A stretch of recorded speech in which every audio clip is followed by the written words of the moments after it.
विष्णुमधुसूदन कैटभारे नारायणाच्युत त्रिविक्रम चक्रपाणे दैत्यादिशार्जधर श्रीधर वासुदेव गोपाल कृष्ण हरये तव सुप्रभातम्।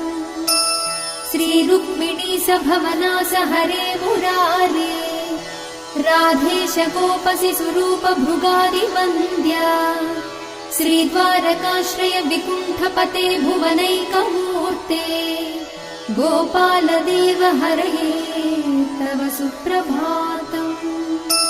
मीनाकृते कमठरूप वराहमूर्ते त्रैविक्रमाय नृहरे भृगु राम राम श्रीराम कृष्ण यदुनन्दन कल्किरूप गोपाल कृष्ण हरये तव सुप्रभातम्।